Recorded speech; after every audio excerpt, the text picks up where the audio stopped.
Welcome. Colin Crandall here, your MMA professor with the most brilliant man in MMA, Mr. Callum Sanderson. What a show we have in store for you here today. Got the great background set up, my beautiful fantasy home. May be real. Is it, or is it not? Probably not. Nevertheless, it's going to be a great show here. We're going to talk about UFC 296 and a couple of brief thoughts about the upcoming events, whatever they may be in the new year. Callum, UFC 296, a very interesting card. And what the hell? Someone's calling me right in the middle of our show. Let me turn off Mission Impossible. Bloody hell, mate, as you guys would say. Nevertheless, interesting card. A main event was, of course, Leon Edwards, the champion, against Colby Covington. I'll throw this out there, then I'll throw it to you. To use the coin the phrase of the great British rock and roll star Joe Cocker, it was a bit of a Mad Dogs versus Englishmen matchup for a couple of these fights. Tony against Patty, and then Leon against Colby, with the Englishman coming out 2-0. Fair played, lads. To you. What's your thoughts? Over the moon. Especially the Leon fight, which obviously we'll go into detail in more detail. The Paddy one, mixed feelings. I'm not Paddy's biggest fan, but I'm also not his biggest hater either. He's a Liverpool fan like myself, so I will have a soft spot for Paddy Pimblett. But I've always been a massive Tony Ferguson fan as well. So seeing his sort of decline and seeing how he got beat by Paddy, that was quite hard to watch. Not in the sense of him, like he lost the fight convincingly. I wouldn't say it was like an absolute destruction as such, but just knowing what he used to be and know what he is now, it's hard to see and watch Tony Ferguson the way he is. So bittersweet on that one, but extremely sweet with watching Leon Rocky Edwards get the victory against Colby Covington. Absolutely. They should have been yelling Rocky. Yeah. Probably in England they probably would have, but Yeah. then they would have been yelling Ole over there, right? I don't know if that'll ever catch on in the United States. What do you think? Perhaps not. I think it's because you guys have so many sports over there. You've got basketball, you've got hockey, you've got baseball, you've got NFL, football. You've got so many different sports. Soccer, right. With us in the UK, it's predominantly football and soccer, then European football. And then boxing. But MMA's really had a rise in the last few years. So I'd say those are the three main sports. We still obviously have cricket and a few others, but a lot of the tribalism in terms of fanfare comes from the football world, because we as football fans are very tribalistic and we're very loud and boisterous at games. I think that's translated over to boxing, hence why a lot of boxers will say a lot of the English fans, they're very animated and very loud, and the atmosphere is usually good because it's usually taken from that world of football. Absolutely. Now, when you say cricket, are people in England still saying that's just not cricket? Or is that something from like 50 years ago? No, you'll hear it once in a blue moon. And what does that mean? Not good or something I like that? have no idea.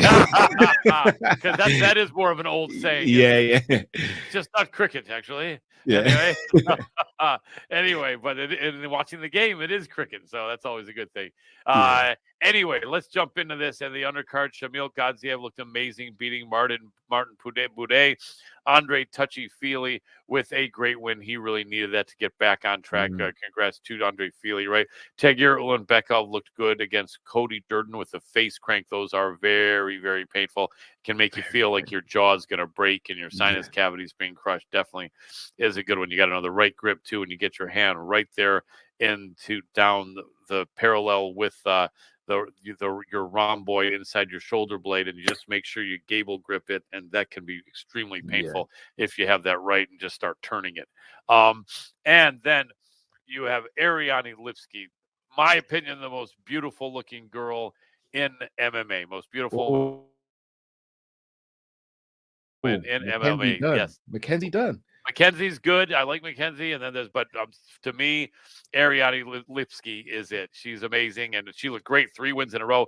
Yeah. Very humble, nice, sweet person, beautiful looking girl. So good on you for, as the Aussies would say, to Ariane Lipski. Cody Garbrandt getting a much-needed win against Brian Kelleher. Kelleher looked a little bit outsized in that one. Had a feeling it might go that way, but Kelleher's so durable. But Garbrandt, it's weird how Garbrandt gets the win over Kelleher, and so he has won two fights in a row, Yeah. but he's only 2-2 in his last four. Yet the person interviews him says, "Oh, now you're right back on things. You're right back at the top, essentially, or Yeah. whatever." I It's thought, crazy. It's the first time he's been on a winning streak, if I'm not mistaken, right, since he won the belt. right. So he's hardly back on the top Yeah. by any means, but it's a good, good, as you guys again say, fair played to Yeah. Mr. Cody No love. Garbrandt. Yep, and no love, exactly. And then we have, let's getting back to where we were, and then after that, but yeah, Lipsky looking very good against Casey O'Neill, who I think was representing Scotland, if I'm not mistaken. Yes. Yep, Irvine, Scotland. Yep, yep. And she's probably saying, I was going to put it on her in round 3, but she didn't give me a chance to do horrible Scottish accent. Yeah, we've got to work on that one. Cal, that was bad. Callum's heard me do it well, but yeah, you've done it better than that. We've got to work on that one. Yes, that one. Yeah, that was this bad, spontaneous Scottish accent.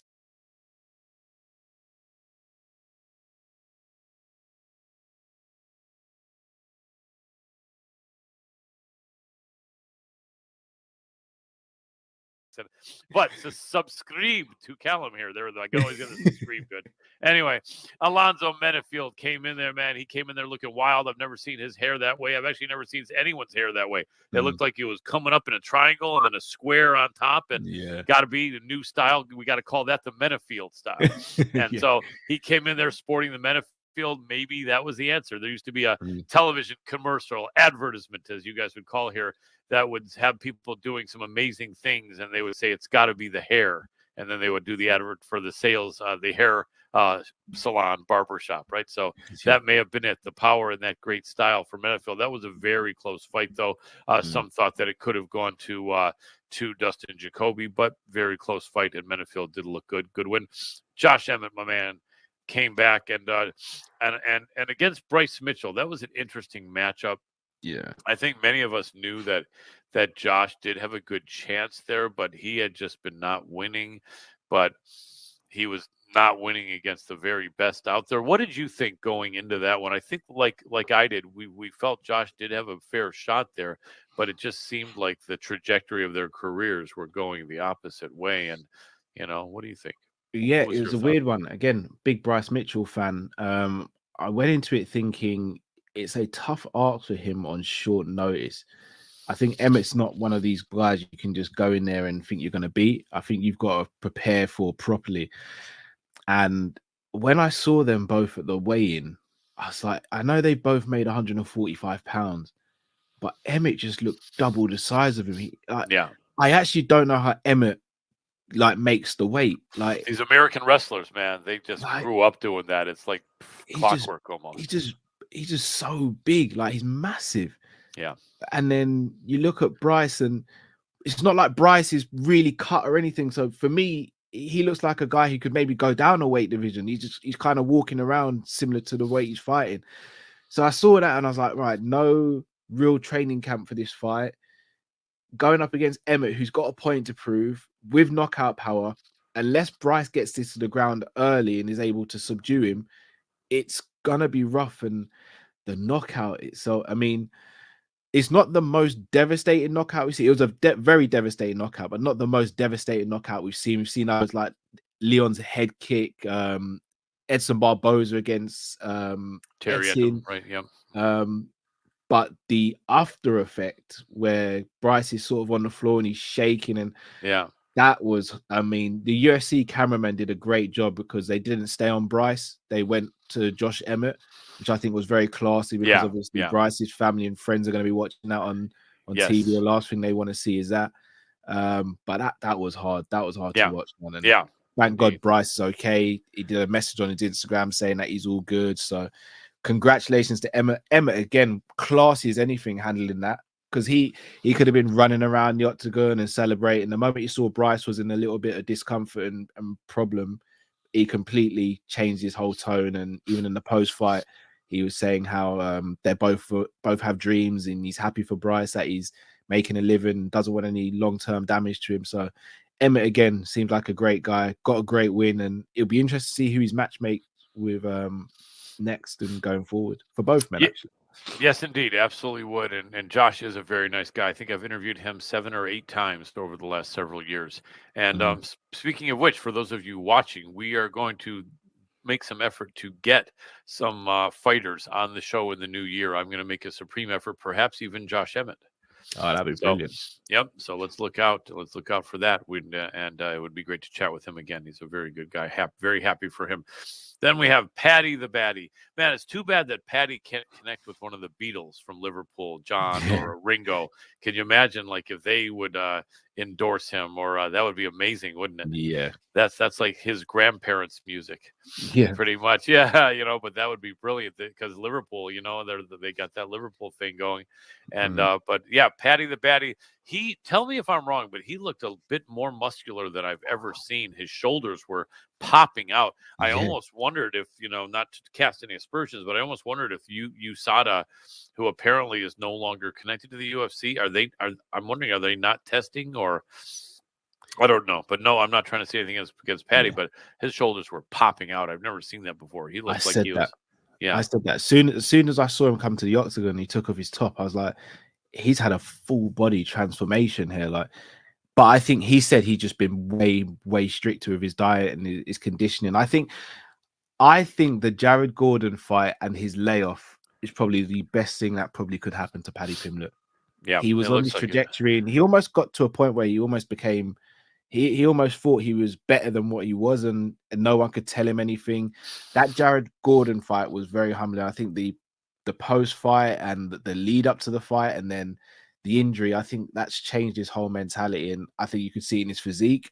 I think you could see it in the way he approached the fight as well. He wasn't standing there just trying to trade, and it was for me the most mature performance I've seen of Paddy Pimblett since he's been in the UFC.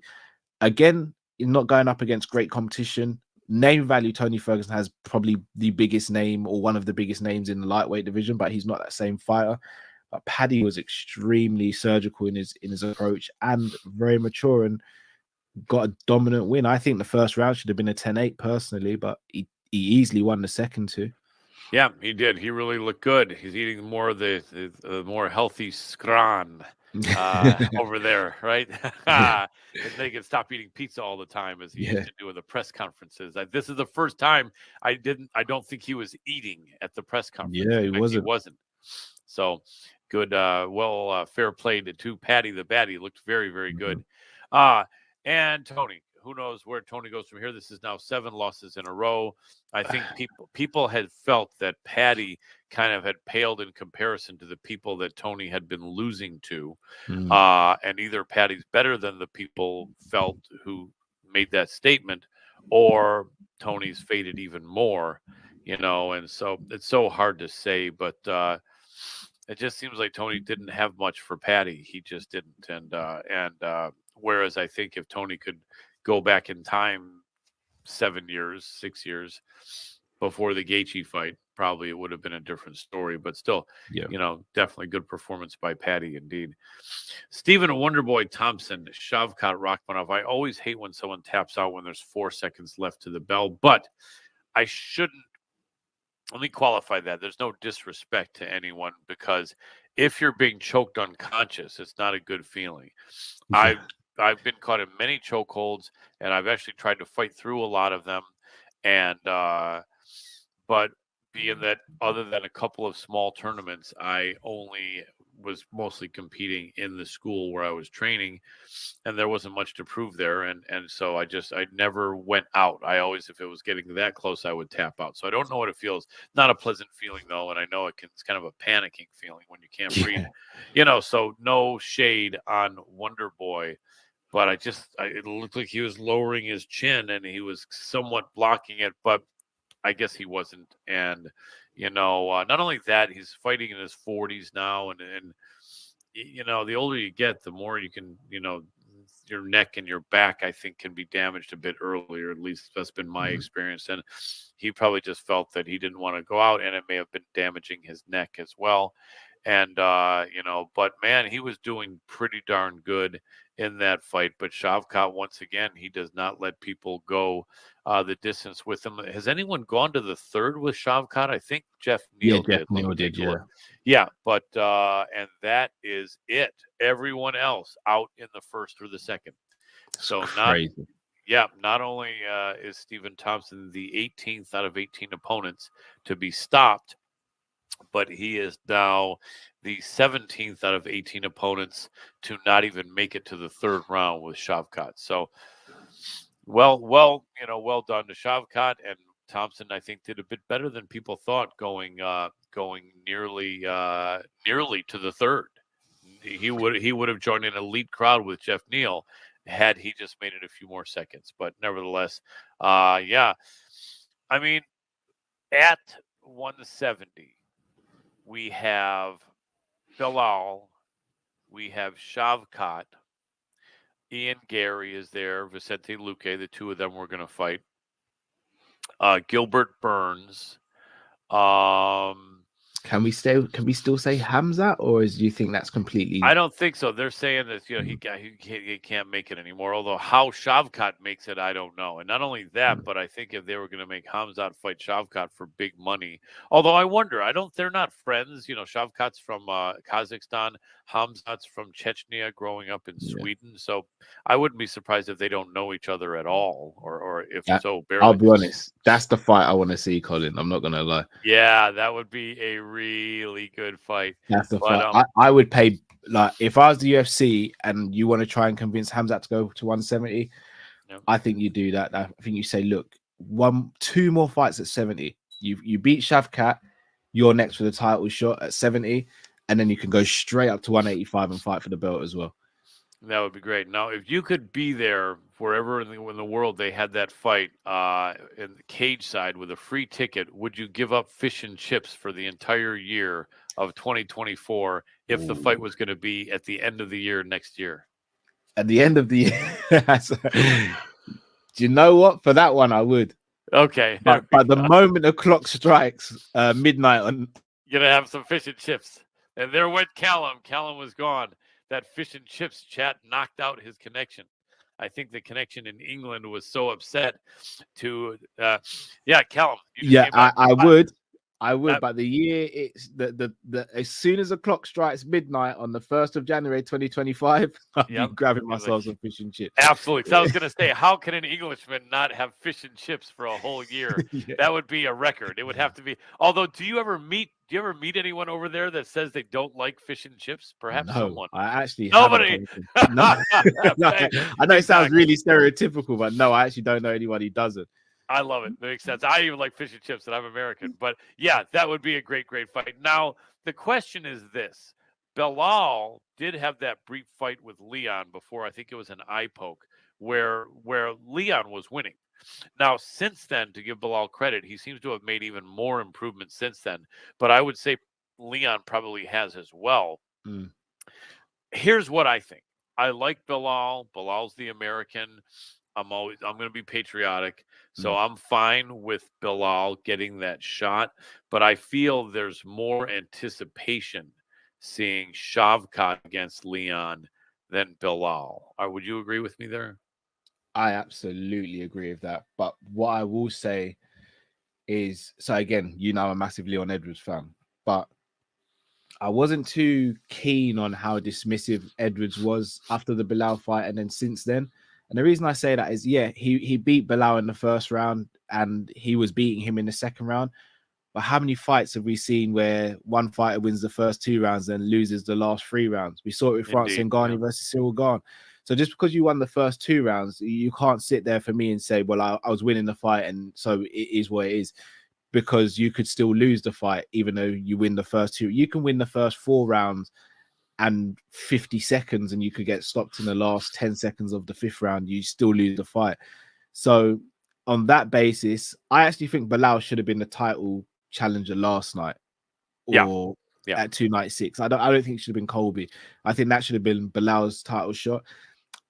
I think it would be really disingenuous and a really bad look for the sporting integrity of mixed martial arts if Bilal isn't the next title challenger at 170.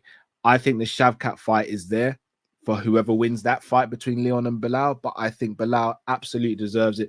I don't even know the number of wins he's on at the moment, but he's on a high winning streak. He's beaten Vicente Luque. He just beat Gilbert Burns in his last fight.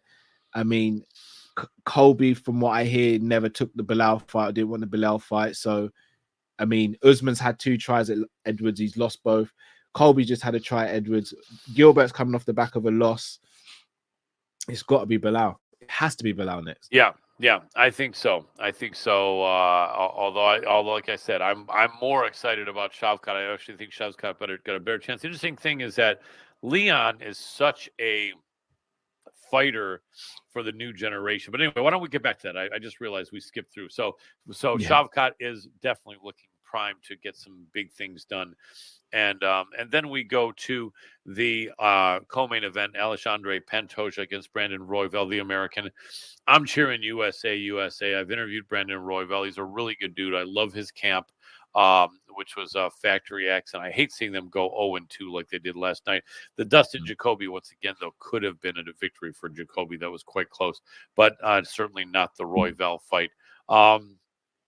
But Royval gave it a hell of a shot. He's taller and lankier, and a lot of these taller, lanky guys win fights, but then some of them are starting not to win fights. You can see Pantoja looked like the stronger, sturdier, more muscular guy. Even though he was a few inches shorter, he still looks like he also may have been a bit heavier, even though sometimes when you're shorter, it gives that appearance. But just the wrestling of the Brazilian was great, and the Brazilians aren't growing up in a real wrestling culture like us Americans, although Brandon Royval also was not part of the wrestling culture growing up, although he has some pretty good wrestling. He gave it a really good shot. He really did. Just those takedowns. I think what Pantoja did to Royval is what Colby Covington needed to try to do to Leon. And really didn't even come close to that. But we'll talk on that in a minute. But Pantoja is tough. I think really probably bringing Brandon Moreno. I thought Moreno beat him in that fight about 6 months ago. Did you? I did. I had it 3-2 Pantoja, but I wouldn't have been mad if it went the other way. Yeah, I wasn't mad either because I felt it was very close. But I was mad because I wanted Brandon to win. He's a really good guy. I've interviewed him after fights a few times, but I wasn't like outraged or saying it was a ripoff. But I think that's the fight again, and I think Moreno beats him in that rematch. But Pantoja's an impressive guy. The one thing though is at what is he, 35 or something? 30, 33, no 33, which still for a flyweight is like 35 at a welterweight. So at some point he's going to slow down a little bit. A lot of miles on him, but he's on a good streak here. Has not lost in well over 2 years. 5-0 is his last 5 fights. Looked pretty good. Royval gave it a hell of a shot, but definitely impressive performance in my opinion of Pantoja. What are your thoughts? Yeah, I completely echo what you say. He's an absolute animal. He's yin and yang. Outside the cage, calm, respectful, really cool. Inside the cage, he's an absolute monster. He really is. And this is one of those rare fights where you can sit there and you go, Royval didn't do much wrong in the fight. He actually fought really well, in my opinion. Pantoja just showed he's on a different level. And I don't think Royval, as much as he's going to be disappointed, hurt, and upset, he shouldn't be down on himself because he didn't do much wrong. He just fought someone better than him. Now, Pantoja, he's making a real claim for someone who could dominate this division for a few years. Because apart from Brandon Moreno, I don't see anyone else being able to keep that pace with him. Like Moreno's the only one we've seen it. I think he walked through Kai Kara France potentially. I think he walked through Al-Bazani. Like, he's that good. He didn't do anything wrong last night. He was so good. He knows when to take a breather in there. He knows when to push the pace. He knows when to wrestle. He knows when to strike. He's just good everywhere. His jiu-jitsu is excellent. His ground game's top. Yeah, he is a phenomenal fighter. Really I think because he's not loud and brash, I think he goes under the radar. In terms of pound for pound list, he should be up there because there's not many people beating him in and around his weight. That's true. Is Mohammed Mokaev a flyweight or bantamweight? He is indeed. That may be the fight. He's only like 24 years old now, or just turned that. Yes, So, yeah. what would you think, as a fellow Englishman here with Mokaev? Should they give him 2 or 3 more fights, or one, or if somehow he could be next? Is he ready for So Pantoja? Makayev, I'm looking at the rankings now. Makayev's currently ranked number 8. So I reckon Albazi and Moreno, who are fighting next, I think whoever wins that fight will get the next shot. If that's the case, I'd like to see Makayev versus Nicolau, and then I'd like to see Manuel Karp and Kai Kara France fight, because there's that beef there. If Makayev beats Nicolau and the winner of Kai Kara France and Manuel Cape, then I think those two should potentially have a fight, and then the winner gets Pantoja. That makes sense. I think you might be right. I think Makayev may be 2 fights away. Is Kara France the Aussie or a New Zealander? New Zealand. I think it's going to be very hard for Makayev to be matched up, though. I don't think a lot of people are going to want to accept that fight. No, exactly. So what would you? I think a Kai Kara France Mokaev fight would be interesting. The Brit against the New Zealander. Yeah, Do you guys have any rivalry with them or anything? No, only in the rugby, I'd say. But I don't follow rugby close enough to speak on it in too much detail. But I do think Kai Kara France and Manuel Karp, I think that's the fight to make, because there is genuine beef there, and I think that would be a really good stand-up fight as well. I agree. So it's possible maybe this time next year on the holiday season, if things go well, we could be seeing Mokaev maybe challenging for the title. To see that. Yeah, that would be amazing. Especially they could have that in England, although I'm pretty sure. Oh. But then I'm pretty sure Pantoja or whoever's holding the belt at that point probably wouldn't want to indulge that. Yeah. Although you never know. Yeah. Is there, at sporting events, back onto this silliness for a minute, are there fish and chips vendors at sporting events in England, or is no? Really? It's usually like burger and chips, or like hot dogs and things like that. Interesting. What don't you think? Would that work? I mean, people love fish and chips there. Is it going to be too messy, or what? Yeah, I think it's too messy because of the size of the cod usually, unless they do like cod bites. That could there we go. Work. I like that idea. That could work potentially. Because some people don't want to have burgers and hot dogs, or they're too much for their stomach, or the older sports fans can't really necessarily eat this smoked meat like that. I think, I really think like someone, could, really do something by being the first at a major sporting event to have fish and chips in England in the smaller amounts. Yeah, hopefully it'll be soon. Perhaps Callum will be the one to do that. It would be fantastic. I love it. They could call it the Sanderson Sports Fish treat. I love that. It'd be fantastic. Callum, on to the main event. Leon Rocky Edwards. It's interesting when they were doing the commentary. Sorry, Colin. Give me 1 minute. Sure, sorry. For sure. Sorry. No problem. Anyway, so as Callum is doing that, I'm gonna stop sniffling here. Damn bloody allergy season here. Anyway, look, hey, I'm actually going a few seconds without sniffling, and man, I got to get over that. I think stress also, since losing my wife, I wasn't really sniffling on these broadcasts before that, but a bit of stress and a bit of allergy season here. But nonetheless, we're about to speak of that matchup, the Mad Dog versus Englishman matchup of Colby Covington and Leon Edwards. And so we're going to get Callum's thoughts, and then we'll have a few thoughts about what's coming up next year, and we'll go from there. That is if we are still recording. I think we are. I think when Callum stepped aside, that I am taking it from here, unless he stopped the recording. I don't know if you can. Now, Callum, let me ask you: is all the stuff I was saying on? I would imagine it was, or did you? Yeah. All good. All right. Yeah. So good. Okay. So one of the things that was interesting, if you notice, when they were bringing Leon in, when he did his cage entrance, the commentators, American commentators in the UFC, were saying, Leon is such a friendly, nice guy, and but he's and the other thing also is that you guys in England may or may not know that a lot of Americans, because of your accent being the King's English there, we always look at you guys as kind of upper class, even if it is someone from the lowest of lower class in England, but because the accent, you guys sound like professional, like first class.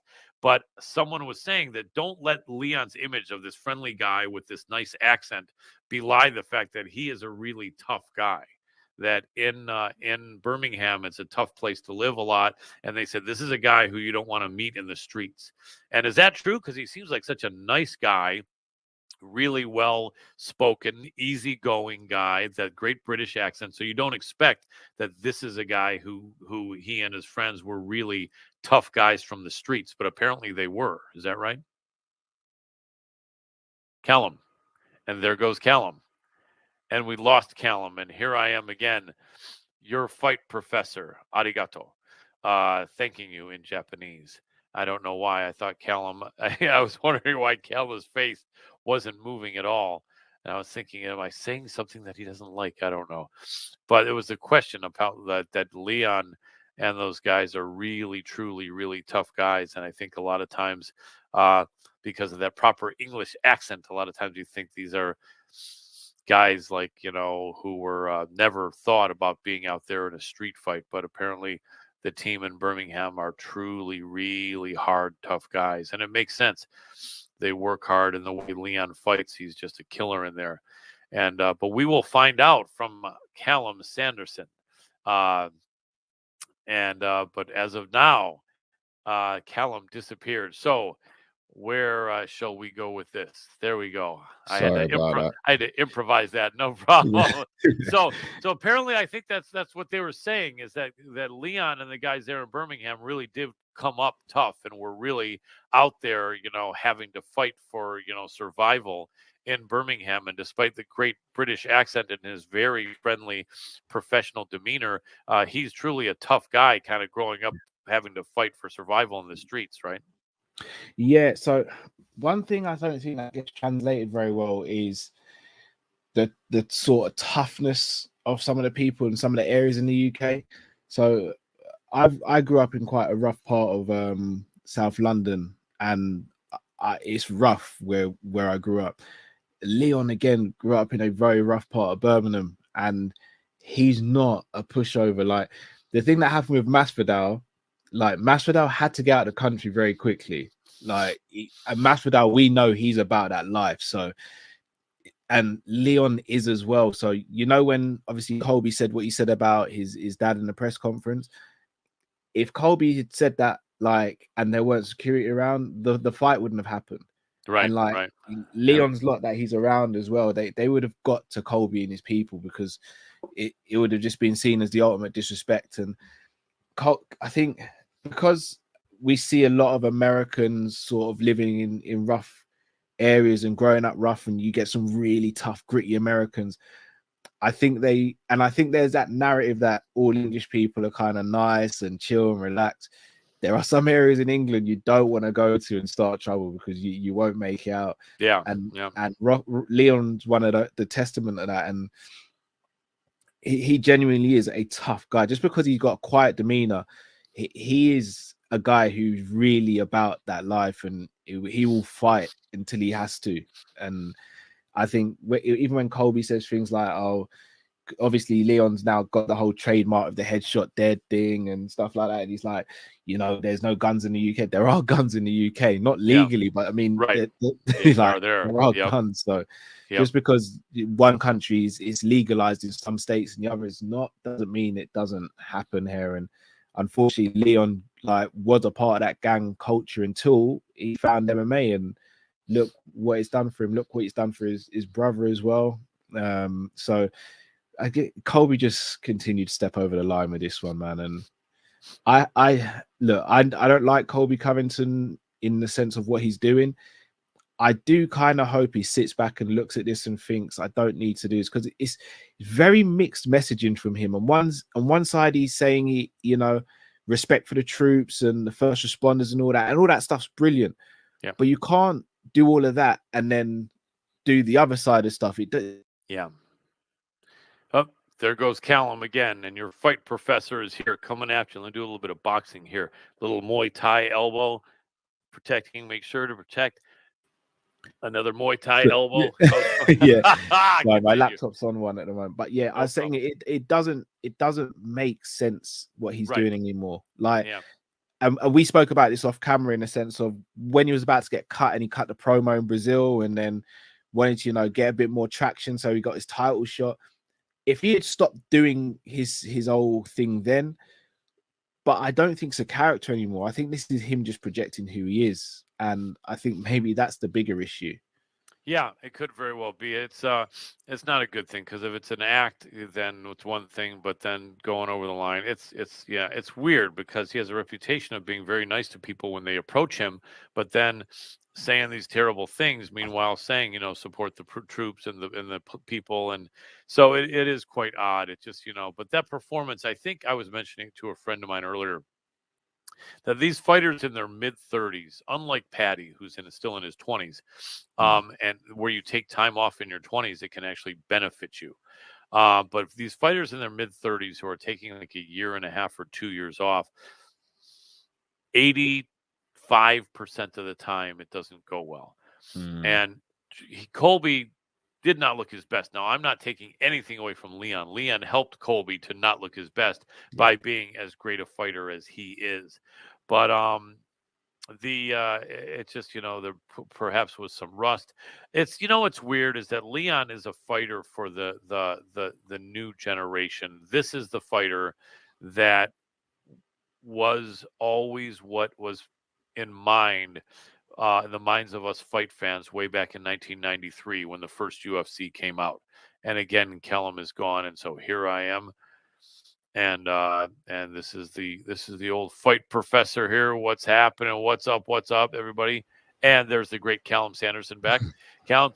So what we had in mind back in 1993 was I wonder if there will ever be a day where there would be a guy who's wrestling, striking, jiu-jitsu, Muay Thai, everything was really, really good. John Jones, I think, gave us kind of a taste of that. The thing that I think became apparent with John Jones is that he had such a physical advantage, cutting a lot of weight and being really tall.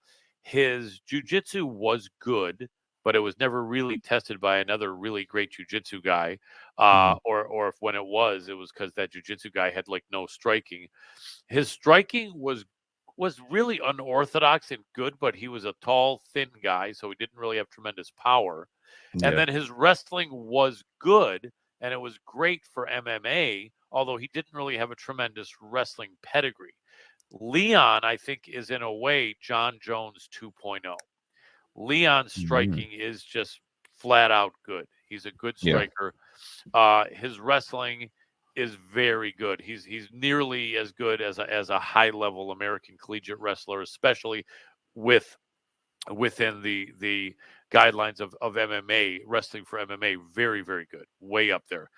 And we don't see his jiu-jitsu much, but I think it's quite good as well. Yeah, it is. Right. So Leon is this balanced fighter for the rest of eternity, I think, and it's going to be hard to beat a guy like that if you are not that. Colby has decent striking, very good wrestling, and some jiu-jitsu. Colby's only path to victory there was just to continue to take Leon down and either hold him down and do some damage or rinse and repeat and continue to take him down. We're not seeing that much anymore as the years go by. Another friend of mine mentioned you're just not seeing that much. It's happening when you have some of the very best wrestlers out there. DC was able to do that to people. Yeah. Bo Nickel, DC had really good striking as well. That he did too. That allowed it, right? So, and then Bilal, I think, is that guy to a good extent, although Leon is like 4 inches taller, 3 inches at least taller than Bilal, maybe even 4 inches. And Bilal also is getting slightly older himself. And so it appears to me that the only other person at 170, I mean, maybe Ian Gary, although who knows if he's ready yet, but with someone like Shavkat's like same height as Leon, nearly identical height, maybe even possibly slightly taller. His striking, Leon's striking is a bit better, but Shavkat's got an iron chin. Shavkat's grappling wrestling would have to be a bit better than Leon's, although Leon's is very good, right? And so to me, these are two guys that are warriors for the modern era. And I think Colby just didn't have that skill set. And looked a bit rusty. But Leon is a great champion. And I'll tell you what, if Leon beats Bilal and Shavkat, which he very well could, Leon could be a long reigning champion. He could because like Michael Bisping, did Bisping have one defense? If he did, that was it. Yeah, Dan Henderson. Right, and that was a really close call. Many Americans felt and Dan Henderson was ranked really low in the rankings as well. Right, I think exactly. he was like ranked number 14 and got the fight or something like that. Exactly, but Leon could be the champion for several years. But nevertheless, anyway, so yeah, well played, Leon. The Englishman beats the Mad Dog. Colby truly being like a Mad Dog maniac with the stuff he did in the set, and it is what it is. But great work on Leon Edwards. Do you think Leon can help his brother tremendously? Like I've always wondered, like you got to figure that you want to probably help your brother possibly even more than your friends. Is there anything Leon can do that can make his brother Fabian start winning these big fights? It's difficult to say. I was actually at Bellator when Fabian fought Lyoto Machida, and he beat the brakes off Machida. He stopped him, knocked him out. And if I'm not mistaken, he lost to Johnny Eblen, right? I think so, yeah. Eblen's a really good fighter. If I'm not mistaken, Fabian's quite a bit younger than Edwards as well. Than Leon, yeah. I think give Fabian a couple more years and you'll start to see it. I think Leon is who he is now because he went through that the Usman fight. I think if Edwards lost the second Usman fight where he gets the viral head kick knockout, I don't know what happens with Leon after that. I think that moment sort of cemented it in his own mind that I belong here, and no matter how bad the fight's going, I can still pull out the fire. Yes. And to do that to someone like an Usman, I think if he had done that to another contender, it'd have been like still doubts. Doing that to Usman, I think just cemented in his mind like, no, I am the guy. I am the real deal. So I shouldn't be fearing anyone anymore. I think Fabian needs to have one of those moments. And once he does, I think he'll be like Leon, where it's just like he's hard to beat. Yeah, and that would be great. What do you think about the signing? Finally, they say it's confirmed. MVP Michael Venom Page. Now, didn't Venom spend some time with that is it what Renegade fight team? Yeah, I think so. I think there is some sort. I don't know. I don't want to misquote and get it wrong, but I was under the impression there's a little bit of animosity between Edwards and MVP. I know there was definitely animosity between Paul Daly and MVP. It's a great signing for the UFC. Like he's Mr. Viral when it comes to MMA. You think of how many viral moments he's had and how many just destructive moments he's had in the cage.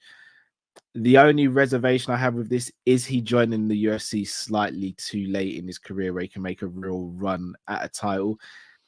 He's fighting Kevin Holland, which I presume will be at 170. If he comes in and he's able to beat Kevin Holland convincingly, it will catapult him to a new level. In the same way we saw it catapult Michael Chandler when he beat Dan Hooker in his first fight in UFC. The thing is that 70-pound division is horrible, and there are great wrestlers in that 70-pound division. And the one thing that MVP does find difficult sometimes is dealing with the wrestlers. However, he can get a couple of great wins. We could see another contender in the welterweight division, and yeah, I'm excited. I'm really happy for him to sign. Really happy for him to sign. Me too. How many fights do you think he would need to win to get a shot at Leon? 3 or 4, perhaps. All right. So Kevin Holland is what, like? Is he ranked number? Is he in the top 15? I feel like he is. If not top 15, top 20, perhaps. So let's say he comes in, he beats. I'm gonna have a quick look at the rankings. Let's say he comes in, he beats Kevin Holland, which would be a really good fight because Kevin Holland throws down with everyone and gives everyone a tough fight. Absolutely. So Kevin Holland is ranked number 12 at the moment. Oh, wow. So that would put him behind Jack Della Maddalena, Ian Gary. So if I'm MVP and I beat Kevin Holland and I want to get to a title shot as quick as possible, I think I then try and go for Stephen Wonderboy Thompson. That would be a crazy fight. Because Stephen Wonderboy Thompson, whether this changes or not, he's currently ranked number 6. Now, in theory, He should be down a bit. he should maybe go down one, but he can only go down one place because Sean Brady's ranked number 7. He's beaten Jeff Neal at 8, and he's beaten Vicente Luque at 9. So you might even have to keep Wonder Boy where he is, and that would work brilliant for MVP. So MVP, let's say, beats Kevin Holland, then he gets the Stephen Thompson fight. He would then be ranked number 6 in the division if he wins that fight. Then that keeps him away from wrestlers. But then above that, you've got Shavkat, Gilbert Burns, Colby, Bilal, and Usman. All wrestlers. Yeah. I would go for, if I can beat Thompson, then I would try and go for Gilbert Burns. And then if he wins that, then he could effectively get a title shot. So I'm saying 3 or 4 fights. If he gets the wins, he could do it, because Kamara and Colby aren't going to get another title shot for now anyway. No. How do you he feel? Could do it. Yeah. How do you feel MVP matches up with like an Ian Gary? Ooh, very interesting. So he's quicker than Ian Gary. It all depends. It's very difficult to say, because when you watch MVP, he's extremely quick. He's very light on his feet. He's got a very, very similar style to Wonder Boy, but he's just more flamboyant. Ian Gary's very much more fundamentals, and I'd like to see the fight. If I was going to call it, I'd go MVP as of right now, simply because of experience. But I wouldn't be surprised if Ian Gary could get the job done either. Makes sense. Last question. If MVP fights Leon, who gets more love from the British fans, and then how does the fight play out? Currently, Leon gets more love from the British fans, but it wouldn't be loads in it. It'd probably be like 60-40. It wouldn't be like crazily skewed. I think Leon just would get, but it also depends where they fight as well, actually, because they fight in London. MVP's from London. It could be a pro MVP crowd. If it's in the north, say a Manchester or a Birmingham, a Liverpool, then it would be probably Edwards. But I think that fight happens in the UFC regardless of Edwards being champion or not, though. Yeah, it'd probably be the first time in England that there would be just an enormous buzz among the British fans. Probably everyone would be saying, "Who do you got, Leon or MVP?" Yeah, I'd love to see the fight. Right now, I think Edwards would win the fight, but I'd love to see the fight. It would be very interesting because do you think MVP would come out with his normal cockiness with Edwards, knowing how good he is? I think he would. I think that's just MVP. And then, do you think Leon would be smart and look to wrestle him, or would Leon just say, "Let's go ahead and see how the striking goes"? I think Leon would do both. And I think that's what makes it exciting. Yeah, that would be crazy. That might be. Correct me if I'm wrong, but that might be, if it were to happen, the biggest British. In fact, might that be the first time, I think so, that a UFC champion from England would be facing a contender from England for a title fight? Probably it would. So, yeah. I can't think of another time. Yeah, I think it would be. Which if they'd have to do that in the UK. Yeah, absolutely. It would be the biggest missed opportunity if they didn't do that in the UK. Yeah. That's probably a bit more than a year away, huh? Yeah. Well, it depends how quick MVP wants to turn around.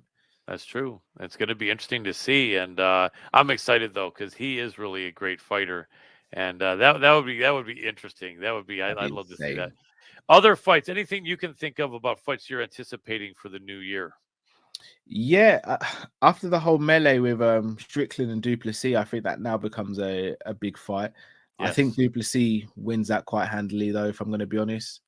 O'Malley and Cheeto, I'm looking forward to see who's going to headline 300. I think it will either be Leon or Alex Pereira that headlines 300.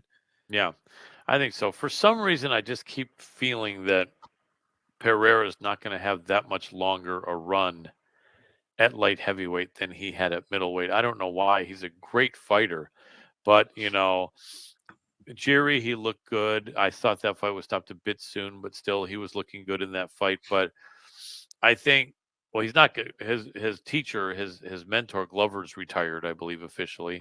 Yeah. But you've still got Jan Blachowicz, who that was a a very close fight. In fact, I think I Yeah, thought Blachowicz won. I did as Uh, well. yeah, Jamal So Hill is out there. You do you want to know, hear a wild take? Do you want to tell hear a me. wild take Yeah, I've yeah, got? yeah. I think, and I wouldn't be surprised if we saw Pereira challenge someone at heavyweight.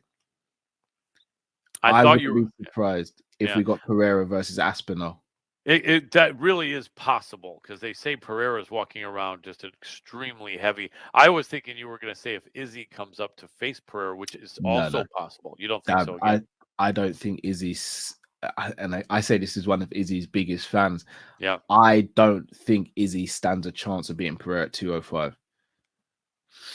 You know, Izzy in his last fight to me looked very drained. Yeah, he Like looked. if you notice the kicks and punches had no snap on them. Yeah, That's one of the things I think some people who are maybe not as expert as we are in MMA that they didn't understand. They just thought, oh well, Sean must be made of steel. His he wasn't didn't feel pain because he's such a Terminator. That's not yeah, true because Alex stopped him in a matter of a punch or two. yeah, Just Izzy looked really drawn and weakened. There was no pop on yeah, any of his shots, and he got hurt immediately to boot.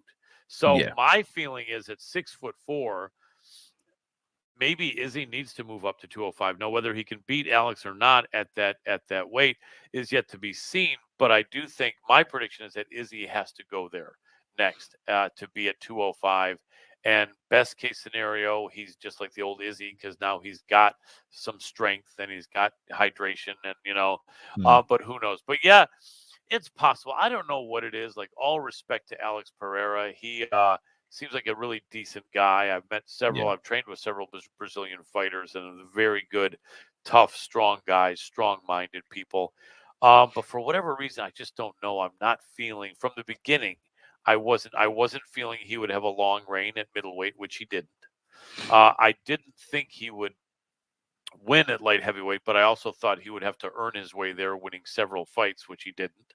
And then he got there, and then he got a stoppage all over another fighter that I thought was premature. So I'm not trying to sound like a hater, but I don't know.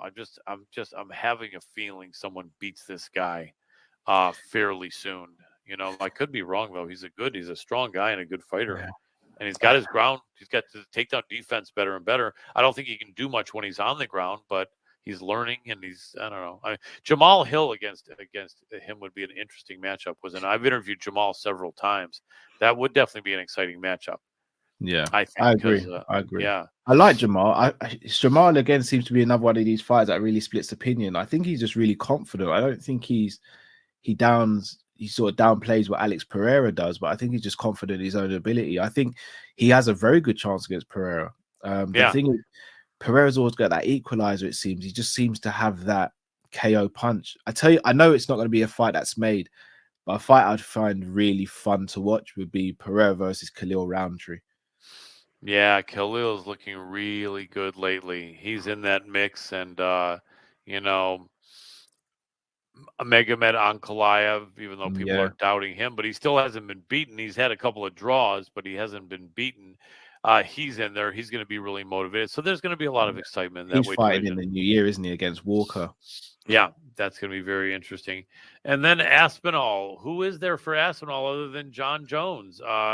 Here's my question: does John Jones agree to fight Aspinall, or does he retire? No, I think he retires. And there's a narrative going around that John Jones is frightened of Aspinall. He's not frightened of Aspinall, and No. I'm saying that as a Brit who's an Aspinall fan. He's Yeah. not frightened of Aspinall, but I do think Jones has always been very cerebral in his thinking towards how he wants to be perceived by MMA fans. At the moment, I think it's without an argument that he's the greatest light heavyweight of all time. He can't go down as the greatest heavyweight of all time simply because he's not going to have enough fights in the division. However, if you're going to want to be called the greatest MMA fighter of all time, then you go after someone who is perceived to be the greatest in that division. Him being Aspinall will feel great for the moment and for a few months afterwards. But legacy wise, there will always be people who go, oh, well, Aspinall was young and you didn't fight him in his prime. if he beats Stipe, even though us as MMA fans who closely follow it will go, well, Stipe hasn't fought in years. The last time he fought, he got flatlined by Francis, and he's not in his prime. But the books will read the greatest heavyweight in the UFC lost to the greatest light heavyweight. The light heavyweight went up, beat Cyril Gane, and then beat the GOAT of the MMA heavyweights. In John's mind, he will then have his argument to say, I'm the GOAT, and no one can really argue with it on paper. And I think that's the way Jones looks at it. It's a legacy fight for him. In terms of the actual fight itself, love Stipe. There is no way, I don't think anyone can justify it as to why Stipe gets the next title shot, especially when you have an interim champion. But at the same time, why should Tom wait around? They should have just made it for the main belt, or just not made it an interim title shot. So it's agree. A bit silly what the UFC did there, in my opinion. Yeah, I agree. I think Aspinall presents a great challenge to John Jones, especially since it's at heavyweight. Jones is big, he's heavy, but it's not naturally that heavy. He's learning to walk around at this weight for only the last 2 years, and only fight at this weight for the last 1 year, and only have one fight. It's a really, really good fight because John prides himself on being more confident and more composed in there, because knowing how good his skill set is. Aspinall is quite composed and confident in there, knowing his skill set. They're about the same height, but Aspinall is a naturally big, thick guy. Yeah, John Jones got a massive reach advantage over Aspinall, though. That is true too, but then Aspinall's like 6 years younger, I think, which gives him the advantage there. I will say this: if Jones comes back and beats Aspinall, yes, some people will say Aspinall was young and not that experienced, but I still think it would be a tremendous accomplishment. And my feeling is, even if Jones just comes back and beats Aspinall, that would be enough to retire on and say, listen, Aspinall beats Sergey. Between Sergey and Aspinall, they beat all the rest of the contenders. What do you want me to do here? I've done it, right? But to me, if he avoids Aspinall, it's going to stick in a lot of people's minds. Yeah. A lot of people are going to say, yeah, I know what you did. You got your ass out of there before you faced the new guy, before you faced the kid. You literally didn't have the courage to face the kid. And so... And Francis, it looks like he kind of avoided Francis as well. Yeah, exactly. That's it. So now if he could come back and beat both of them, that I think would cement the legacy. That cements everything. Absolutely. Although it seems like it would be quite difficult to arrange that against Francis. And certainly in a boxing match, now we know that Francis would absolutely annihilate John Jones. And, and I don't know about MMA, but what would you think about an MMA fight with really quickly with if Francis fought Aspinall? That would be quite interesting, wouldn't it? I think it's difficult to say because he's going to be quicker than Francis, but I also think Francis is a much better boxer than Pavlovich. But he's also got a way better chin than Pavlovich as well, I believe. Yes. That for me is a real 50-50 fight. Yeah, because if Aspinall stays on his feet more than just a minute, he's possibly in trouble. Yeah, Francis, but he's way better on the ground than Francis. Yes, he is. Yeah, and so Francis might need to bring Usman back into his corner to help with that wrestling takedown defense. That would be super exciting. I hope one day that happens. I think that, that I know that both Francis and John are in their mid-30s, and Tom, I think, just turned 30. So, I'm sure Tom is down for both of them, without a doubt. I think that Francis might be down for both of them if the money was right, but we don't know if John is down for either or either of them. Probably not. No. But still, it'd be great. But yeah, well, I know you better get to sleep over there in England. But great win for the British. Was there more than 2 Brits on the card, or maybe the undercard? Or I know Casey O'Neill. You had Casey O'Neill, Paddy Pimblett, Leon Edwards. I think that might be it. Was Boudet? Boudet wasn't a Brit, was he? No, he was from Slovakia. Yeah, so only a couple of British, and then you saw Meatball Molly in the audience there, supporting Paddy. Love to see her back in action. But yeah, Paddy looks legit, And yeah, good show. Well played to the English. Always happy to see my English brothers look good. Leon Edwards, the best fighter, one of the best in the world, if not the best as of now. And Yeah. yeah, looking forward to seeing what happens and hoping that things continue to get MMA continues to get more popular in England in the near future. And I know that Bellator PFL is going to be having an event in Belfast Yeah. in a couple months, so that would be interesting. How long of a drive would it? Can you drive to Belfast from where you You are in England? can, but it'd be better to get you better probably to get plane over there. It wouldn't be a long plane journey. Yeah, so it's a 3 hour plane ride or something. No, probably like maybe less than an hour. Oh wow, there you go. Yeah, Hey, yeah, maybe you might be able to, if things break right, perhaps we can get some things going where we can that have would be Callum brilliant. covering, Yeah, the Bellator PFL event in Belfast for MMA from London to LA. to LA. That would be awesome. Well, I'll tell you, since I opened Callum, I'll let you close it, and I'll just say you guys know where to find me at Colin Crandall 33, mostly on Twitter, taking a bit of a hiatus, getting some work done during the holiday season here, but this is my mainstay here. Callum, let people know where to find you. Indeed, indeed. You can find me at Callum Sanderson on all social media platforms. And most important, you can find me here on Hannibal TV. Shout out to Hannibal TV. Please do subscribe, like the video as well. It's been a great 2023, Colin. And I have to say from the bottom of my heart, it's been brilliant work with you. I've learned so much from you. So thank you so much for making this happen. And hopefully we have a fruitful 2024 as well. Absolutely. My pleasure, Callum. Always great working with you, man. I enjoy chatting with you a lot. Bless you, I'm man. honored, privileged to call you a friend, and you are one of the Indeed. great minds in MMA and one of the great people here involved in it. So really appreciate you. Yeah, look forward to it. And you know what? Everyone tune in. No events next week, so we're Yeah. off, and then we should come back in the new year. We'll look forward to seeing you. I'll let you wrap it up, Callum. Indeed, indeed. Everyone, smash that like button. Have a phenomenal Christmas.